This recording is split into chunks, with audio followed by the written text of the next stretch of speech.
other opinions on global warming, and they should not necessarily accept the views of the film. The Daily Mail also noted that the lawyer who successfully sued to have the disclaimer attached, said it did not go far enough. He said no amount of turgid guidance could change the fact that the film is unfit for consumption in the classroom. Yet American students see it over and over, with no disclaimer. This past June, NASA said that global warming is caused by solar cycles, that is the sun, not CO2. Unsaid was the fact that the greenhouse gas theory is full of holes. Actually it's a fairy tale, a convenient lie to force the world to bend to the will of the globalists. Al Gore, the Club of Rome, the UN, and all of the environmental organizations and their adherents, don't care what the truth is. They couldn't care less about what causes global warming. They don't even care if there is global warming. They have their outside enemy invented for the purpose, and they are not about to let go of it. Nonetheless, you should be aware that the entire climate change controversy is a myth, a fabrication, a lie. It's designed to bring the industrialized nations to their knees, and redistribute their wealth globally, social justice for the world. The globalists actually tried global cooling first, but for various reasons it did not fly. Look at page 22 in the 1974 annual Rockefeller Report, and you'll find the mention of a conference called to investigate the future implications of the global cooling trend now underway. Things sure warmed up in a hurry. So what is the purpose? What's really behind all the global warming hoopla? Power. It the same old Marxist communist fascist collectivist shtick, dressed up in new clothes. Climate change is all about a power grab by a wealthy elite and their collectivist sycophants using the UN as a cover and tool. As always, there are numerous useful idiots who swallow the party line whole. Some of them are simply misguided idealists, and some of them are nuts, dangerously nuts. Behind it all is a relatively small group of people who are manipulating the world for their own sick, narcissistic ends. It's a perfect cover. Think about it: who does not feel that fresh air, clean water, and healthy environments are admirable ends to work towards? Any sane person supports such ideals. But hidden in back of the admirable goals are some diabolical designs. Don't take my word for it, and please don't dismiss me without research. We all need to know what's headed our way shortly. If you aren't aware of these facts already, then educate yourself on the internet. At least the Green Agenda, and check out Freedom Advocates. What I've been discussing in this article is not conspiracy theory nonsense. Look at those two websites I just mentioned, maybe watch a Michael Shaw video or two, and decide for yourself. What have we seen since the Obama administration took over? The brainiacs in charge of America's finances have been ignoring our debts, and eagerly proposing ways to sink us deeper into the financial quagmire. A lot deeper. At first I thought that they were simply corrupt, venal, self-serving idiots, all of which is undoubtedly true, but they are also destroying America's financial foundation, cleverly and intentionally. They want the American dollar replaced by a new global currency. They want America's middle class to hang in the wind, and die on the vine. They are globalists, and they want to see America fail. It's so easy to see, once you realize what's going on. Why else would they add trillions to an already staggering debt?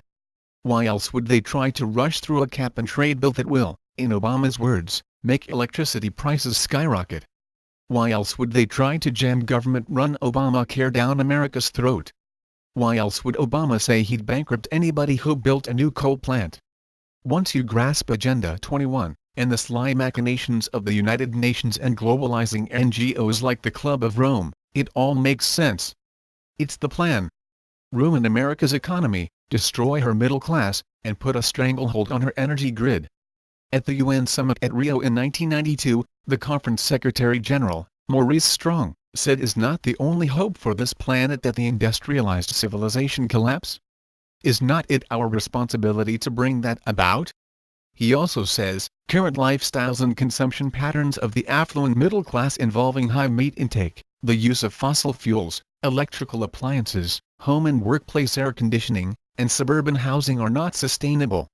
Club of Rome member, multi-billionaire George Soros, echoed Strong's statement last fall, when he told an Australian newspaper, America, as the center of the globalized financial markets, was sucking up the savings of the world. This is now over. The game is out, he said, adding that the time has come for a very serious adjustment in American consumption habits. We will be forced to do their will. Count on it. Forced to cut back on fossil fuel consumption. Forced to cut back on water usage. Forced to give up our property. Forced to eat less. Forced to warm or cool our homes less. Forced to give up driving. Forced to give up these, and many other things that we currently take for granted. It's the plan, you had better believe it. Look at what's happening to California's Central Valley, once the world's breadbasket, and now a dust bowl. All due to Agenda 21. I assure you that the globalists will not help the farmers. They want the land unplowed. They want it to go back to nature. They want to increase the price of food. They want to ruin the middle-class farming community. It's all part of the plan. It is not just America this is happening to, of course. Australia, Great Britain, Japan, Canada, Germany, every country is on the verge of being converted into a vassal state, part of a global hegemony run by the UN and a power elite. All this will be more easily accomplished with a greatly reduced population.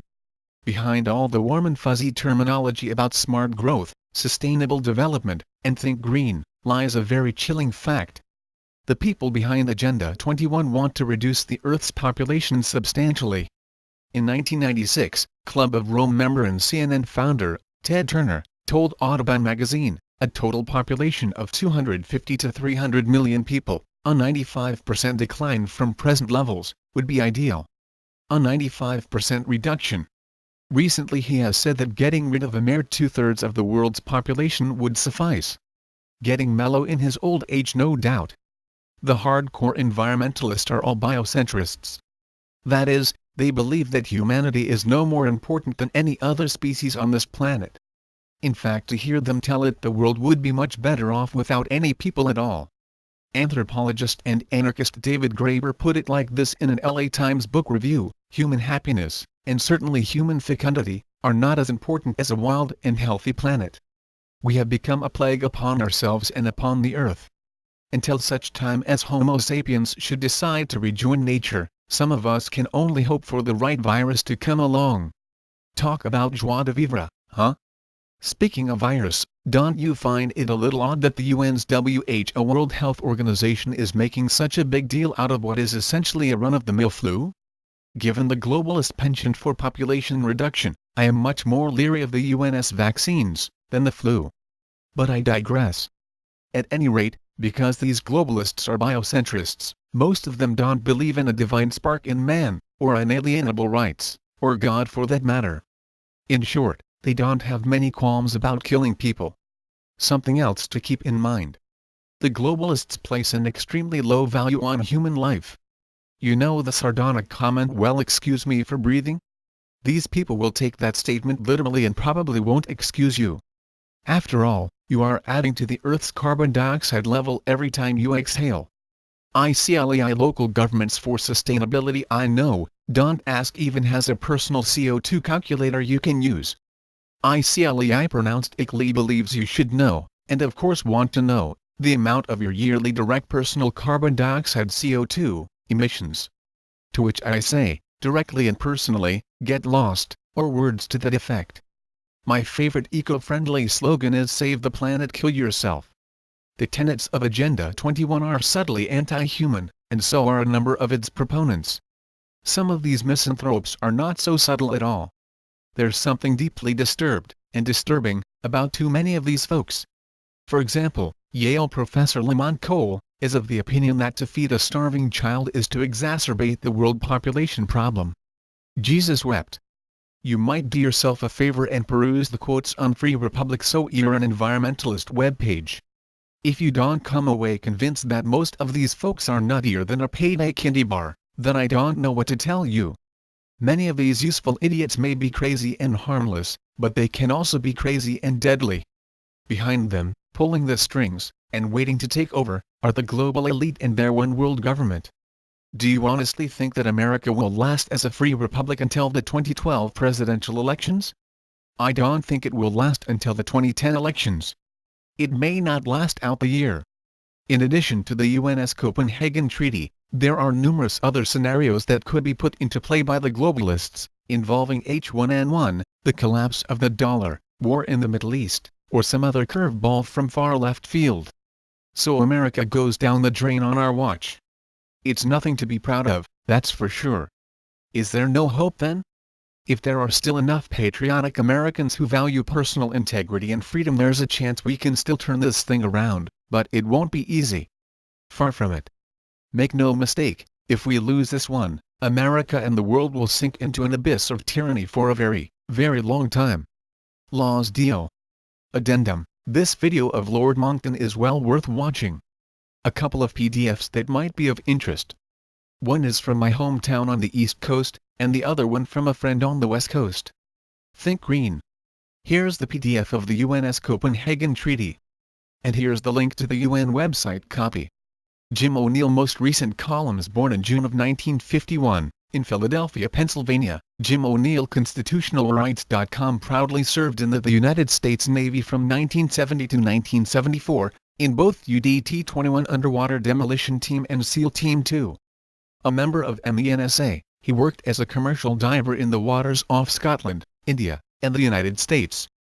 In 1998, while attending the University of South Florida as a journalism student, O'Neill won first place in the Carol Burnett University of Hawaii AEJMC Research in Journalism Ethics Award. The annual contest was set up by Carol Burnett with the money she won from successfully suing the National Enquirer for libel. Jim can be reached at letters@canadafreepress.com.